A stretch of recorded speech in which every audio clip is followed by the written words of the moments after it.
పవిత్ర అమర్నాథ్ యాత్రకు ఉగ్రముప్పు పొంచి ఉందా అంటే అవుననే అంటున్నాయి నిఘా వర్గాలు. పవిత్ర యాత్రలో విధ్వంసం సృష్టించేందుకు పాకిస్తాన్కు చెందిన ఐఎస్ఐ కుట్ర పన్నినట్లు నిఘా వర్గాలకు శుక్రవారం సమాచారం అందింది. ఖలిస్తానీ ఉగ్రవాద సంస్థ బబ్బర్ కల్సా సహకారంతో ఐఎస్ఐ ఈ కుట్రకు తెరతీసినట్లు నిఘా వర్గాలు తెలిపాయి. తీర్థయాత్ర సమయంలో సామాన్య పౌరులే టార్గెట్ గా ఉగ్రదాడికి ప్లాన్ వేసినట్లు దర్యాప్తులో తేలింది. పంజాబ్ దేశ రాజధాని ఢిల్లీలోని బీజేపీ నాయకులు హిందువులను లక్ష్యంగా చేసుకుని విధ్వంసం సృష్టించేందుకు ఐఎస్ఐ ప్రణాళిక రచించినట్లు సదరు వర్గాలు హెచ్చరికలు జారీ చేశాయి. పంజాబ్ సంస్థలతో చేతులు కలిపినట్లు అధికారులు చెబుతున్నారు.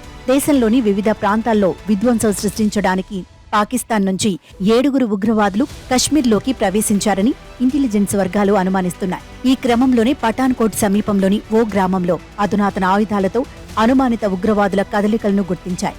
జమ్మూ ప్రాంతంలో గత కొన్ని రోజులుగా భద్రతా బలగాలపై జరుగుతున్న దాడుల వెనుక పాకిస్తాన్ కుట్ర ఉన్నట్లు సైనికులు అనుమానిస్తున్నారు.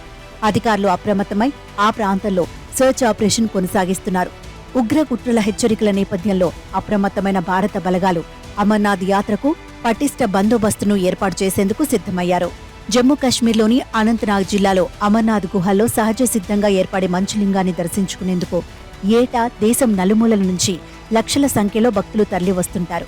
ఈ ఏడాది జూన్ 29న యాత్ర ప్రారంభమైనప్పటి నుంచి ఇప్పటి వరకు 4 లక్షలకు పైగా భక్తులు దేశ విదేశాల నుంచి వచ్చి స్వామివారిని దర్శించుకున్నారు.